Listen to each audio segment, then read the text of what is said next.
Hi student, चलिए आज की क्लास स्टार्ट करते हैं। पिछली क्लास में हम लोग अपने चैप्टर को स्टार्ट किया था और उसमें हम कुछ बेसिक नॉलेज को देखे थे और वो टॉपिक काफी इंपॉर्टेंट भी थी। एग्जाम के पॉइंट ऑफ व्यू से तो नहीं कर सकते, लेकिन हमारे इस पूरे चैप्टर के बेस के लिए काफी इंपॉर्टेंट थी। ठीक है, इसके साथ ही हम आपको बता दें कि आप लोग साथ साथ में नोट्स भी बनाते चलिए ताकि आपके जो बोर्ड एग्जाम हो उसमें कोई प्रॉब्लम ना हो। हम बार बार इसको रिवाइज कर रहे हैं, बता रहे हैं आपको कि नोट्स जरूर बनाते रहिए ताकि आपको जैसे लॉकडाउन खत्म हो, पता नहीं कब खत्म होगा अभी भी, तो आपको प्रॉब्लम क्रिएट हो। ठीक है, मेरी बातों को आप लोग समझ रहे होंगे। और उसके साथ ही जो मुझसे जुड़े बच्चे हैं, मतलब जो मेरे से समीप में है, मुझे अच्छे ढंग से जानते हैं, जिस क्षेत्र में हम रहते हैं, तो यहाँ पर जो किताब की सबसे बड़ी प्रॉब्लम है आपकी, ठीक है, आपकी सबसे बड़ी प्रॉब्लम बुक की है। तो जो यहाँ नजदीकी क्षेत्र से हैं, तो जो मौर्य पुस्तकालय है वो 10 से 12 बजे के बीच में ओपन रहता है। आप जाकर अपनी बुक को खरीद सकते हैं। ठीक है, और आप गैदरिंग नहीं करेंगे, आप एक एक करके जाएंगे और सोशल डिस्टेंसिंग का पालन करेंगे, साथ में मास्क लगाकर जाएंगे और आप बड़े सावधानी से ही जाएंगे। और जो बच्चे यहाँ से जो दूर के जुड़े हुए हैं वो तो बिल्कुल अपने आसपास पता करेंगे और आपके क्षेत्र की स्थिति अगर सही नहीं हो तो वो अपने घर से नहीं निकलेंगे। आप मोबाइल से ऐप डाउनलोड करके अभी पढ़िए। ठीक है, लेकिन आप यहाँ पर जो है, अभी यहाँ पर सब कुछ नॉर्मल बहुत नहीं है, लेकिन तब भी कर सकते हैं। थोड़ा बहुत काम हो रहा है तो आप जाकर बुक खरीद सकते हैं। ठीक है, आज के लिए इतना ही इंफॉर्मेशन था। Thank you so much. और उसके साथ ही आज जो बच्चे नए जुड़ रहे हैं इस वीडियो में, आपको बता दें हम कि एक चैप्टर खत्म हो चुका है। आप जाकर उस चैप्टर को फिनिश कर लीजिए। प्लेलिस्ट में उसका पूरा का पूरा जो वीडियो है वो अपलोड किया गया है। ये दूसरा चैप्टर है, आप उसको पढ़ के आइए, उसके बाद आप दूसरे चैप्टर पर मूव ऑन यानी इसको कंटिन्यू करिए। ठीक है, तो चलिए आज की क्लास स्टार्ट करते हैं। आज की जो क्लास है, आपके इस बोर्ड में देखिए आपको कुछ फिगर नजर आ रहे होंगे और अपने बुक में भी आपको वो फिगर नजर आ रहे होंगे। अगर हम आपको आपकी किताब में दिखा दें तो वो फिगर यहाँ पर है। ठीक है, यहाँ पर वो फिगर है जो कि हम यहाँ बोर्ड पर बनाए हैं। ये फिगर और ये जो अगली हेडिंग हमारी स्टार्ट हो रही है, उस हेडिंग का नाम है लघु बीजाणु धानी की संरचना। ठीक है, लघु बीजाणु धानी की संरचना यानी स्ट्रक्चर क्या होता है। हमने पिछली क्लास में परागकण पढ़ा और परागकण मतलब जो पुंकेसर होता है, जहां पर परागकण का निर्माण होता है। ठीक है, हमने वो टॉपिक कवर किया था। तो जो पुंकेसर है, पुंकेसर में परागकोश बताया था हमने आपको। ठीक है, परागकोश के अंदर लघु बीजाणु धानी पाई जाती है। तो आज उस टॉपिक के बारे में हम डिस्कस करने वाले हैं कि लघु बीजाणु धानी जो परागकोश के अंदर थी उसकी संरचना क्या होती है। ठीक है, समझ पा रहे हैं जो हम कहना चाह रहे हैं। तो चलिए स्टार्ट करते हैं। आज जो है हम लघु बीजाणु धानी का स्ट्रक्चर देखेंगे।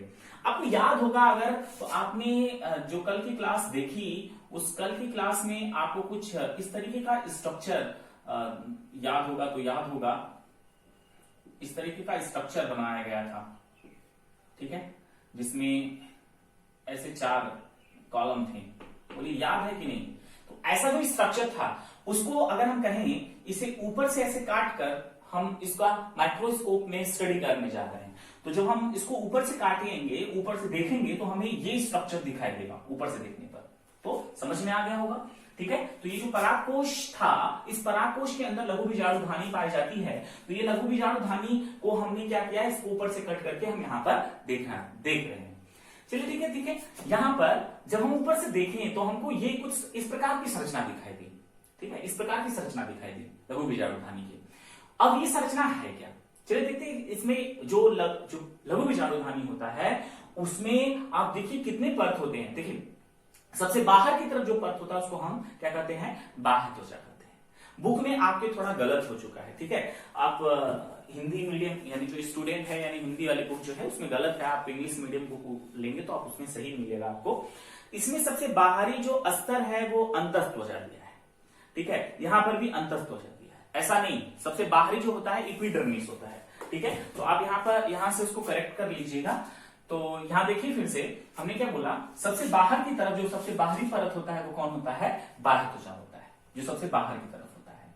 उसके बाद जो दूसरा स्तर होता है उसको हम क्या कहते हैं, अंतस्त्वचा कहते हैं। और अंतस्त्वचा के बाद जो अंदर की तरफ तीसरा स्तर होता है उसको हम क्या कहते हैं, अंतस्थीशियम कहते हैं। ठीक है, अंतस्थीशियम कहते हैं। और उसके बाद अंतस्थीशियम के बाद एक और परत होती है जिसको हम क्या बोलते हैं, मध्य परत कहते हैं। तो ये हो गया 1, ये हो गया 2, ये 3 और 3 के बाद ये 4, मध्य परत। और फिर उसके बाद टेपिटम पाया जाता है, यानी 5वीं परत होती है। और इस टेपिटम के बाद यहां पर इसके अंदर आप फोकस करिए, बड़े ध्यान से देखते रहिएगा, इसके अंदर लघु जो बीजाणु जन्म ऊतक होते हैं इस टेपिटम के बाद पाए जाते हैं। और समझ रहे होंगे हमने क्या बताया, आप बुक में थोड़ा सा इसको करेक्ट कर लीजिए, हम आपको बता दें। ठीक है, यहां पर बुक में देख लीजिए आप लोग,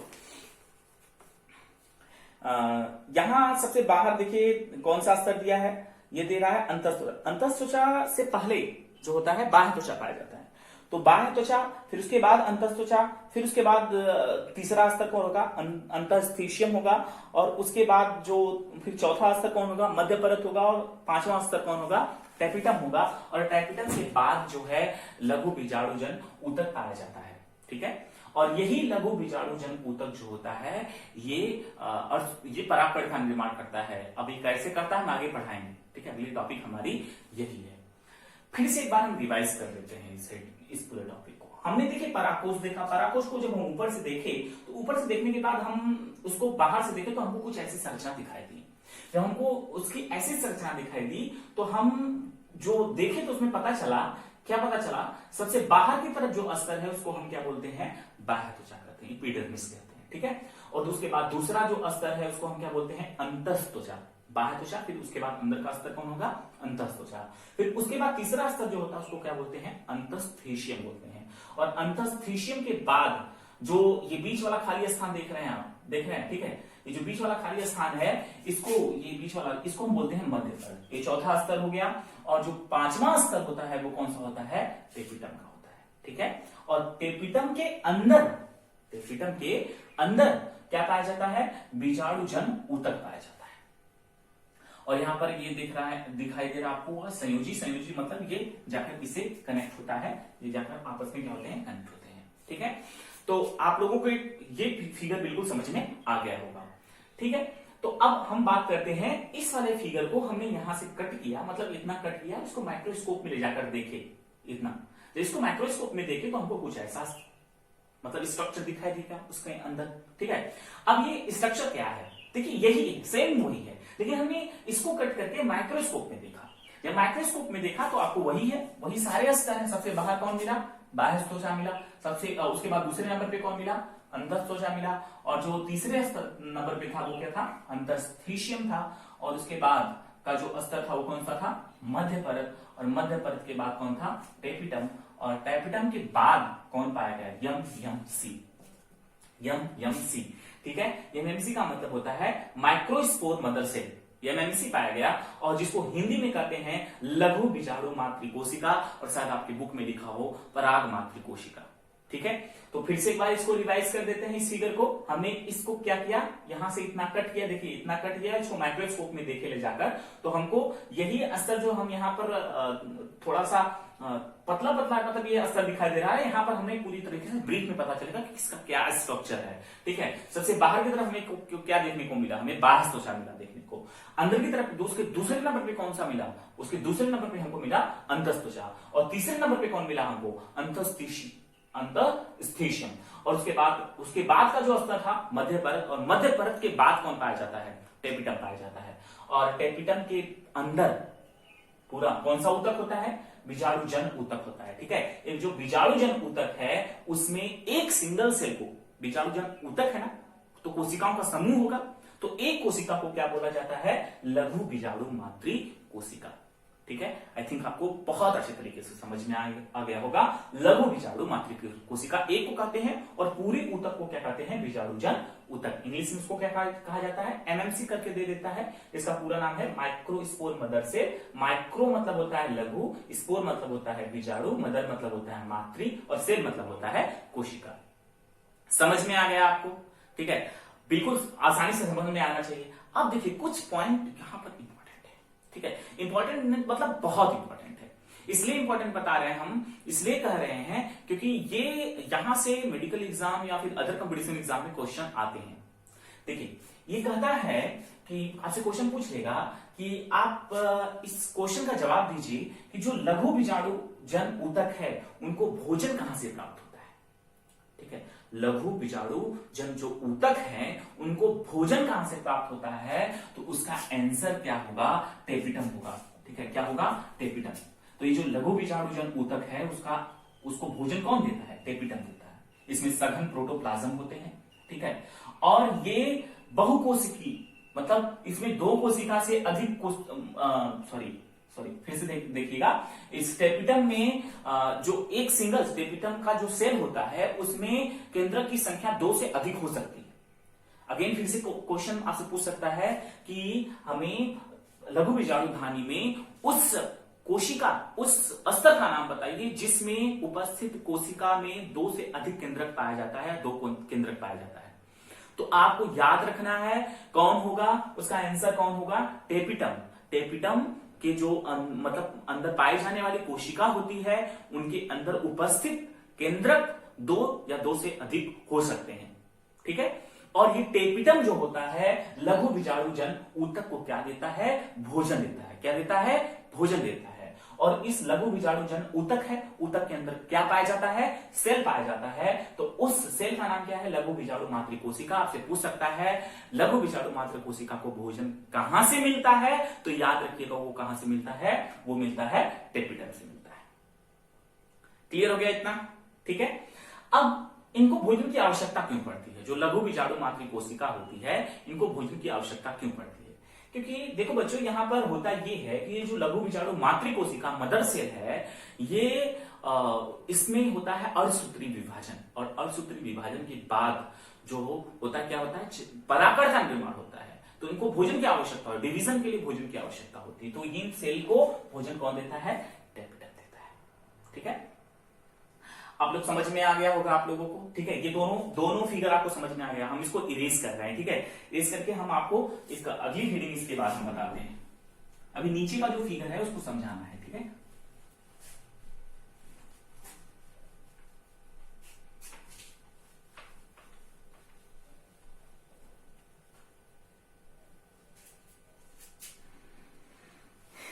अगली हेडिंग हमारी है लघु बीजाणु जनन। ठीक है,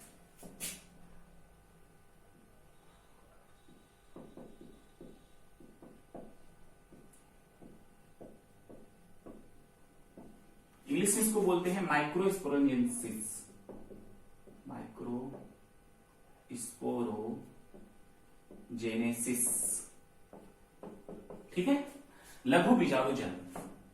इसका मतलब समझिए, अभी को जो हमने लघु बीजाणु मातृ कोशिका फिगर में देखा था, वो लघु बीजाणु मातृ कोशिका जो है वो क्या करती है, अर्धसूत्री विभाजन करती है। फिर से हमने क्या बोला, देखिए जो एमएमसी था, एमएमसी मतलब माइक्रोस्पोर मदर सेल, जो हमने वहां फिगर में देखा था, जिसको हिंदी में क्या कहते हैं, लघु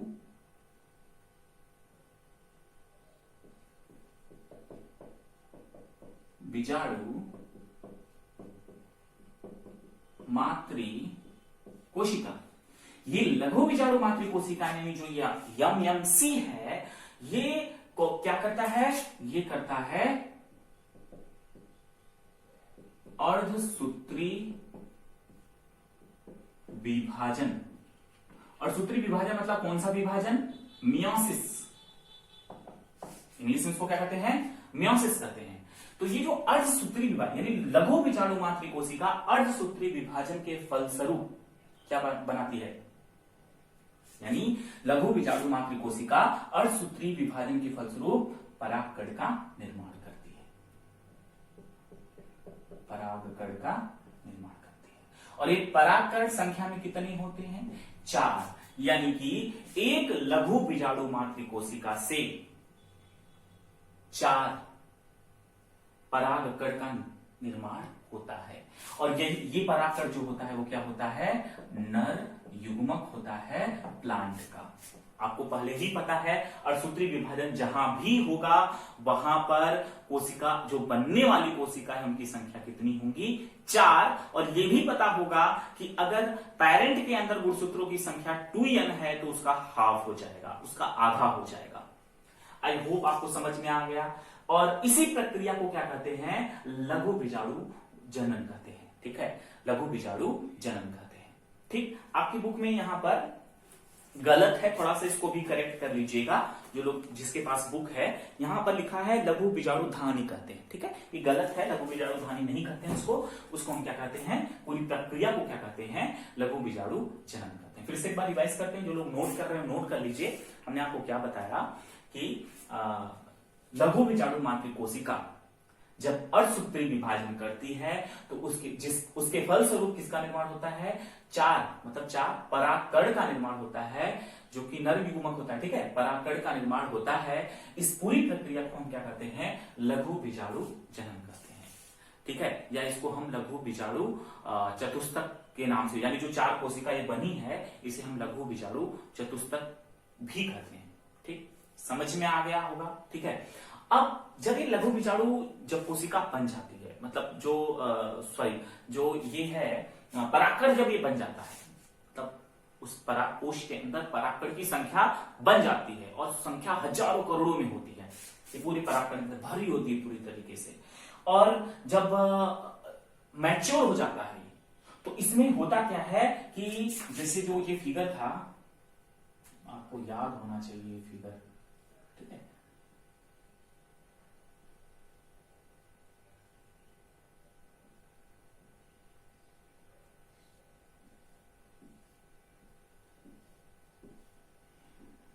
ऐसा कुछ फिगर था तो जिसमें हमने आपको ये पूरा ड्रॉ करके बताया भी था।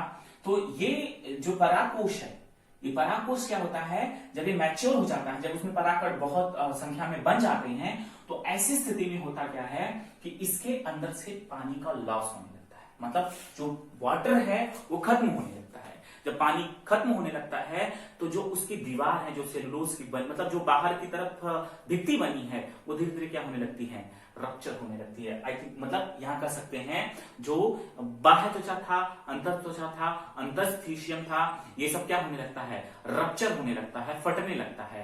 और एक समय के बाद टेपिडम भी फट जाता है, क्योंकि टेपिडम की जब वाल फटती है तो उस दौरान जो परागकण अंदर जो बने परागकण हैं वो फ्री हो जाते हैं और फ्री होकर बाहर गिरना प्रारंभ हो जाते हैं, निकलना चालू हो जाते हैं।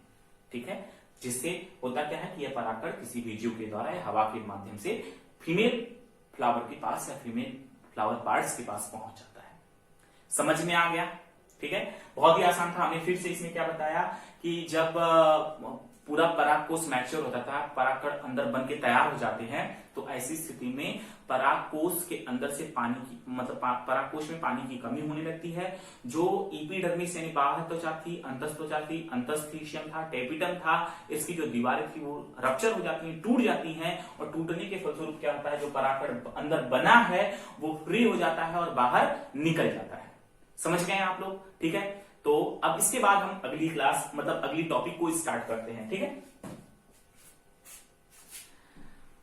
अगली टॉपिक परागकण की संरचना होगी। ठीक है, जिसमें हम परागकण के बारे में समझेंगे। अगेन ये वेरी वेरी इंपॉर्टेंट टॉपिक आपका होने जा रहा है, जो इसके बाद देखेंगे। ये भी इंपॉर्टेंट था, एग्जाम में आता है क्वेश्चन। ठीक है,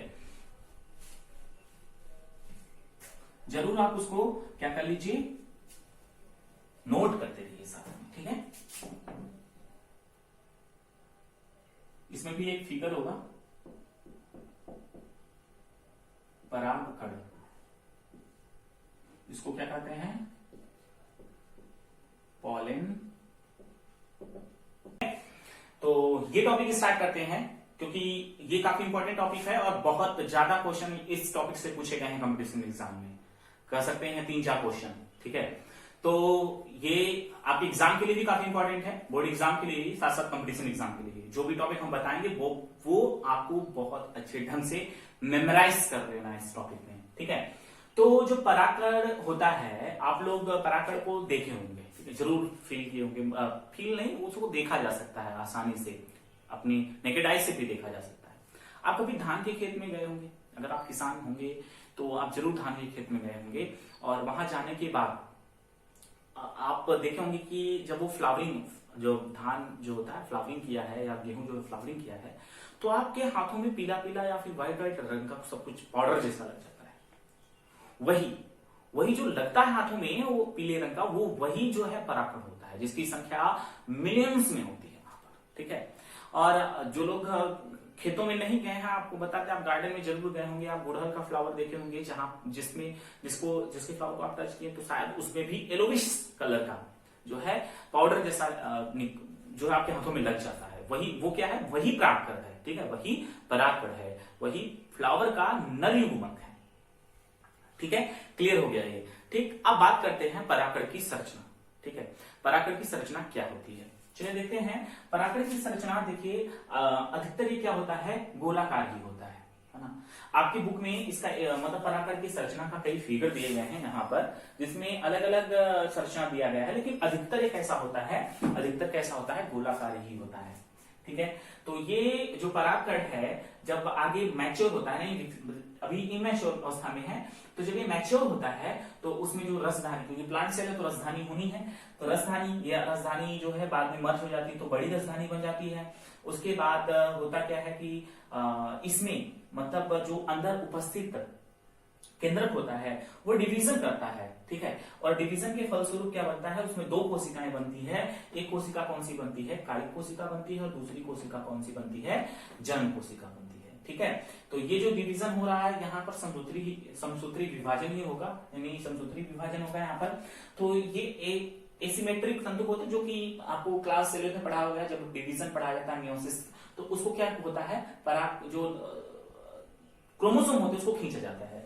तो यहाँ पर ध्यान से फिर से एक बार देखिए, जो परागकण मैच्योर कैसे होता है, उसमें रसधानी आपस में मर्ज करके बड़ी रसधानी बनाती है फिर से, और इसमें आपको देखने को मिलेगा। फिर उसके बाद जो अंदर उपस्थित केंद्रक है, तो ये क्या करता है, ये डिवाइड करता है, और डिवाइड करने के बाद वो दो कोशिका में विभाजित हो जाता है। अंदर मतलब जो बड़ी कोशिका होती है वो कौन सी कोशिका होती है, कायिक कोशिका होती है। जो छोटी कोशिका होती है उसको हम क्या करते हैं, जनन कोशिका करते हैं, ठीक है। अब परागकण की संरचना में अब हम यहाँ पर आपको एक पॉइंट और भी बताना चाह रहे हैं। आप यहाँ पर देख रहे हैं इसमें दो स्तर दिखाई दे रहे हैं, ठीक है। परागकण में दो स्तर दिखाई, बाहर की तरफ भी है और अंदर की तरफ भी है। तो जो ये दोनों स्तर हैं, तो यहाँ पर जो परत होती है, यहाँ पर दिखा भी है, परत जो होती है उसको कितने परत हैं, दो परत हैं। जो बाहर की तरफ उसको हम बाह्य चोल कहते हैं, और जो अंदर की तरफ है उसको हम अंतःचोल कहते हैं। बाहर की तरफ जो है उसको हम क्या कहते हैं, बाह्य चोल कहते हैं, और जो अंदर की तरफ है उसको हम क्या कहते हैं, अंतःचोल कहते हैं, ठीक है। ध्यान से देखिए, इधर उधर मत देखिए, ठीक है। बोरिंग नहीं है, बहुत ही इंटरेस्टिंग क्लास है, और बहुत ही अमेजिंग पॉइंट्स यहाँ पर बताने जा रहे हैं आप लोगों को, शायद आप लोग नहीं जानते होंगे। अब देखिए, जो बाह्य चोल है ये स्पोरोपोलिन का बना है। स्पोरोपोलिन एक ऐसा पदार्थ है, आज तक कोई ऐसा ज्ञात न तो अम्ल है हमारे पास, न तो क्षार है जो स्पोरोपोलिन को डिस्ट्रॉय कर सके, इसको डाइजेस्ट कर सके, इसको ब्रेक कर सके। Again is a very important and it is maximum time question in competition exam like medical exam, ठीक है। ये बहुत बार मेडिकल एग्जाम में क्वेश्चन पूछा जा चुका है कि उस पदार्थ का या उस स्तर का नाम बताइए जिसको न तो हमारे पास न कोई ऐसा एसिड ही नहीं जिसको हम उसको डिस्ट्रॉय कर दें, ठीक है। तो उसका नाम क्या है, स्पोरोपोलिन। स्पोरोपोलिन जो होता है ये बाह्य त्वचा होता है, किसका, परागकण का, उसको कोई डिस्ट्रॉय नहीं कर सकता। देखिए, नेचुरल की एक अमेजिंग फैक्ट है ना। अभी तक कोई ऐसा एसिड और बेस का पता ही नहीं चला है जो स्पोरोपोलिन को डिस्ट्रॉय कर दे, ठीक है। लेकिन अब इसमें क्या होता है कि जो ये बाह्य त्वचा है, ध्यान से देखिएगा, हम यहां पर बनाते हैं, जो ये बाह्य त्वचा बाहर की तरफ है, अगर इसको कोई डिस्ट्रॉय नहीं करेगा तो इसमें से ये जो जनन कोशिका है बाहर कैसे आएगी, है ना। इसको बाहर आना है, क्योंकि इसको क्या करना है, रिप्रोडक्शन करना है, इसको जाकर जो अंड कोशिका उसको निषेचित करना है। तो जब ये बाहर नहीं आएगा तब तक वो क्या करेगा, निषेचित नहीं कर पाएगा। तो इसके लिए क्या है कि कुछ स्थान पर छोटे छोटे छिद्र जैसी संरचना होती है, जिसको हम जनन छिद्र के नाम से जानते हैं। ठीक है, छोटे छोटे यानी बाह्य जो चोल होता है इसमें छोटे छोटे रंध्र होते हैं, छिद्र होते हैं, जो कि उससे बाह्य त्वचा के थोड़े थोड़े जगहों पर पाए जाते हैं। ठीक है, तो उसी रंध्र से क्या होता है, क्या निकलता है, पॉलन ट्यूब निकलता है। ठीक है, ये पॉलन ट्यूब निकलता है जिसमें जो जनन कोशिका है आगे निकलकर आगे बढ़ती है। समझ गए होंगे आई थिंक आप लोग, बहुत ही आसान था। ठीक है, स्पोरोपोलिन जो होता है बाह्य चोल के स्तर पर पाया जाता है। इतना ये ऐसा पदार्थ, ऐसा स्तर है जिसको कोई डिस्ट्रॉय नहीं कर सकता, कोई अम्ल, कोई क्षार इसको डिस्ट्रॉय नहीं कर सकता। ठीक है, और यही कारण है बच्चों, जब कोयले की खोज होती है तो कोयला किससे प्राप्त होता है, आपको पता है, प्लांट से मिलता है। तो जब कोयले की खोज होती है कि यहाँ पर कोयला है कि नहीं है, उसमें क्या देखा जाता है, उसमें मतलब उसमें परागकण को देखा जाता है। बिकॉज ये हजारों करोड़ों साल तक इसको कोई डिस्ट्रॉय नहीं कर सकता, क्योंकि कोई एसिड, कोई बेस ही नहीं बना है इसको डिस्ट्रॉय करने के लिए। ठीक है, तो ये हजारों करोड़ों साल तक वैसे के वैसे ही बना रहता है, वैसे का वैसा ही बना रहता है। बहुत ही ध्यान से सुनिए। और जब उसकी खुदाई होती है तो जब वहां पर बहुत सारे क्या मिलता है, परागकण मिलता है, तो इससे जो साइंटिस्ट होते हैं, जो शोधकर्ता होते हैं, उनको पता चल जाता है कि नहीं, हाँ यहाँ पर कोयला होगा। ठीक है, तो आप जान गए। तो अब जनन कली की जो जनन कोशिका निकलती है, यही इसी बाह्य चोल में छोटे छोटे स्थान पर क्या होते हैं, छोटे छोटे रंध्र या छिद्र होते हैं, जिससे क्या निकलता है, जिससे पॉलन ट्यूब निकलता है, यानी जिसको पराग नली कहते हैं। और ये पराग नली से जनन कोशिका आगे की तरफ मूव कर जाती है। ठीक है, क्लियर हो गया। अब बात करते हैं अंतःचोल की। ठीक है, यानी जो दूसरा स्तर है अंतःचोल। अंतःचोल जो होता है वो सेलुलोज और पेक्टिन का बना होता है। अगेन इंपॉर्टेंट है, ये भी कई बार क्वेश्चन में पूछ चुका है। अंतःचोल जो होता है वो किसका बना होता है, सेलुलोज था पेक्टिन का बना होता है। ये यहाँ पर क्या था, ये डिसकंटिन्यूअस था, मतलब बीच बीच में ब्रेक थे। लेकिन ये अंतःचोल जो होता है ये लगातार स्तर होता है, इसमें कहीं पर ब्रेक नहीं होता। ठीक है, तो ये समझ में आ गया होगा आपको, दो स्तर के बारे में आपको हम बता चुके हैं। और हाँ, ये जो जनन कोशिका होती है, ये जनन कोशिका को भोजन देने का काम कौन करता है, ये कायिक कोशिका करती है। कायिक कोशिका साइज में बड़ी भी होती है, और कायिक कोशिका से जनन कोशिका को क्या प्राप्त होता है, भोजन प्राप्त होता है। ठीक है, समझ गए आप लोग। चलिए उसके बाद हम आपको कुछ पॉइंट बता देते हैं, आपको ध्यान देना है इस बात को। ठीक, हाँ, यहां पर हमने इसको नोट ही कर रखा है पहले से ही। ध्यान से देखिए, 60% जो परागकण होते हैं वो कितने, मतलब परागकण में कितने सेल होते हैं, 2 सेल स्टेज में होते हैं। मतलब जैसे यहां पर देखिए, एक कायिक कोशिका है और एक जनन कोशिका है, एक कायिक कोशिका है और एक जनन कोशिका है। तो 60% जो परागकण होता है उसमें कितनी कोशिकाएं होती हैं, 2 कोशिका होती है। कितनी कोशिका होती है बच्चों, 2 कोशिका होती है। समझ में आ गया। ठीक है, अब उसके बाद 60% तो है, अब जो 40% बचा है उसमें कितनी कोशिका होती है, 3 कोशिका होती है। कितनी होती है, 3। आप कहेंगे सर यहाँ तो 2 ही लिखा है, बिल्कुल सही है। इसमें होता क्या है, जो जनन कोशिका है, ये जनन कोशिका समसूत्री विभाजन करके क्या कर लेता है, 2 नर युग्मक का निर्माण कर लेता है। कितने का, 2 नर युग्मक का निर्माण कर लेता है। तो फिर से अगेन इंपॉर्टेंट है, ध्यान से देख लीजिएगा। हमने क्या बताया, 60% में 2 सेल स्टेज होता है, एक कायिक होता है, एक जनन होता है। लेकिन जो 40% है उसमें 3 सेल स्टेज होता है, मतलब 3 कोशिका होती है परागकण के अंदर। और वो परागकण के अंदर जो 3 कोशिका होती है, ऐसा इसलिए होता है कि जो जनन कोशिका वो डिवाइड कर जाती है और 2 नर युग्मक बन जाते हैं वहां पर। समझ में आ गया। ठीक है, और हाँ, उसके बाद आप यहाँ पर देख लीजिए, कुछ फिगर दिए गए हैं, कुछ यहाँ पर फिगर दिए गए हैं। जो फिगर हैं आपको कुछ पता है, बड़े ध्यान से देखिए। परागकण का हमारे लिए फायदा भी है और हमें नुकसान भी है। परागकण से बहुत सारी मेडिसिन बनाई जाती हैं, खास करके वो मेडिसिन बनाई जाती हैं जो ताकतवर, मतलब ताकत देती हैं शरीर को। ठीक है, खास करके जो धावक होते हैं, जो घोड़े होते हैं, या फिर जो एथलीट्स होते हैं, इन टैबलेट्स का यूज करते हैं ताकि उनके अंदर जो है एनर्जी, या कह सकते हैं अंदर ताकत जो है बनी रहे। ठीक है, तो इस टैबलेट्स का यूज करते हैं। आपको पता भी होगा, फ्लावर पर मधुमक्खी बैठती है और जो उससे मध प्राप्त होती है वो कितना ही हमारे लिए मेडिसिनल होती है, कितना ही हमारे लिए यूजफुल होती है। ठीक है, तो जो परागकण है उसका फायदा है हमारे लिए, मेडिसिन का और भी अन्य पदार्थों में इसका उपयोग करते हैं। ठीक है, जो खाद्य पदार्थ होते हैं। लेकिन कुछ ऐसे भी परागकण हैं जो कि एलर्जी का कारण बनते हैं। यानी जो गाजर घास, मतलब जो गेहूं के साथ गाजर घास पार्थेनियम, ठीक है, ये जो है एलर्जी का कारण बनती है।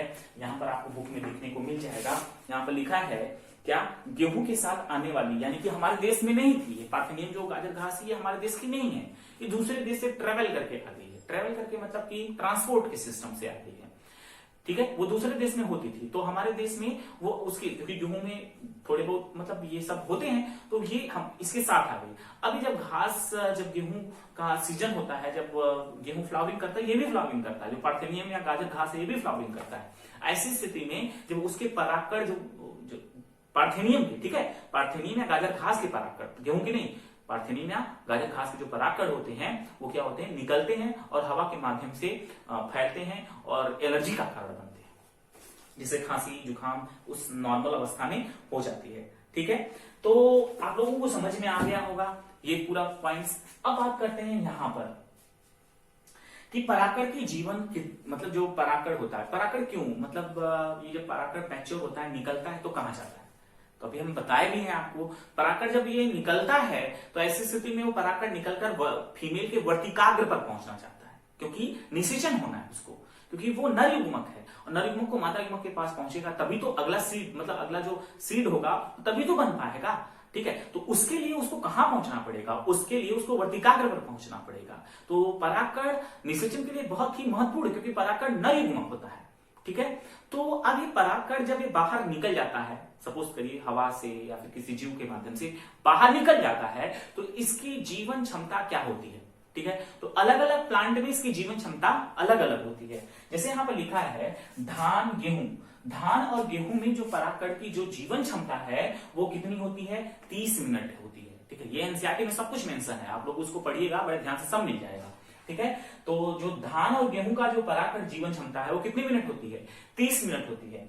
अब लेकिन उसी के साथ ही आपको उसके नीचे देखने को मिलेगा रोजेसी, ठीक है, और लेगुमिनेसी और सोलेनेसी, रोजेसी, लेगुमिनेसी और सोलेनेसी, ये इन फैमिली, इनमें जो परागकण होता है इनकी जीवन क्षमता महीनों होती है, महीनों, अगर ये अपने फ्लावर से बाहर गिर गए तो महीनों तक जीवित रह सकते हैं। लेकिन धान गेहूं में ऐसा नहीं होता, केवल 30 मिनट्स, नहीं तो परागण हुआ नहीं तो फिर काम खत्म, उसका परागण खत्म हो जाएगा।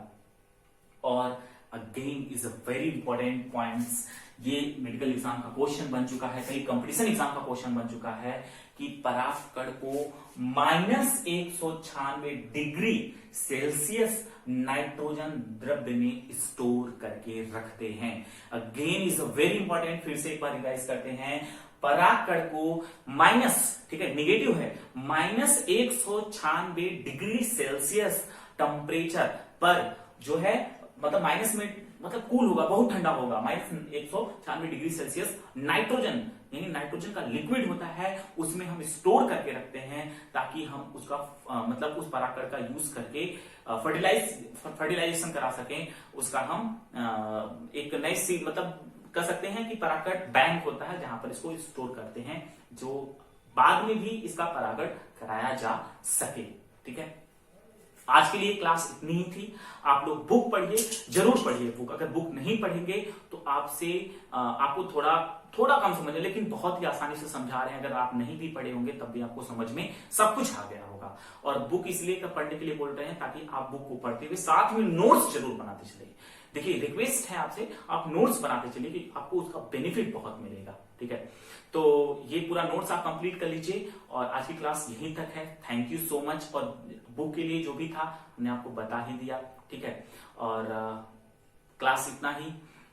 आप लगातार जो है अपने क्लासेस को कवर करिए, जो बच्चे नए हैं वो पहले चैप्टर को कवर करके आइए और लेक्चर को लगातार देखिए। और इसके साथ ही आपको ये भी ध्यान देना है कि जो चैप्टर की सीक्वेंस, साथ में चैप्टर का जो लेक्चर है यानी कि बीच में देखें और इसको स्किप करके निकल गए बाहर, ऐसा नहीं है। देखने बैठ रहे हैं तो पूरा देखिए और ईमानदारी से देखिए, फॉर्मेलिटीज पूरा मत करिए कि नहीं हाँ इंटरनेट पर हैं, यूट्यूब पर हैं, तो हमें जो है कोई देख नहीं रहा है, टीचर देख नहीं रहे तो अपने मनमानी कर सकते हैं। बिल्कुल कर सकते हैं, आप लोग मनमानी कर सकते हैं, लेकिन मनमानी आप किसके साथ कर रहे हैं, अपने भविष्य के साथ करेंगे। हमारा काम क्या है, हम तो आपको पढ़ा रहे हैं। ठीक है, हम तो यहाँ मेहनत कर रहे हैं, लेकिन आप अगर हमारा 50% ही मेहनत करते हैं तो बहुत है, क्योंकि ये जो नोट्स, जो पॉइंट्स आपको समझाए जा रहे हैं सफिशिएंट है आपके एग्जाम के लिए, आपके कंपटीशन एग्जाम के लिए। ठीक है, थैंक यू सो मच। आप जो है, हाँ एक चीज और कि ये जो बच्चे नहीं जान रहे हैं अभी तक, आप उनको उनको शेयर करिए। ठीक है, आप अगर पढ़ते हैं, आपको समझ में आता है कि अच्छा लगा कंटेंट, तो आप उसको लाइक भी करिए, क्योंकि बहुत सारे बच्चे देखते हैं और लाइक नहीं करते, पता नहीं क्या जाता है। लाइक करिए, बच्चों को बताइए, शेयर करिए और सब्सक्राइब करना ना भूलिए। आप जहां भी पहुंचिए वहां सब्सक्राइब करिए, जिसके मोबाइल, किसी का मोबाइल पाइए उसमें सब्सक्राइब कर लीजिए। ठीक है, उससे होगा क्या कि ये वीडियो ट्रेंडिंग में आएगा, और वीडियो जब ट्रेंडिंग में आएगा तो ऐसी स्थिति में जो बच्चे दूर दराज बैठे हैं, जिनको पता नहीं कि क्लासेस स्टार्ट हो चुकी हैं, उनको भी ये क्लासेस मिलने लगेंगी, इसलिए हम कर रहे हैं। ठीक है, तो आज के लिए इतना ही। Thank you so much.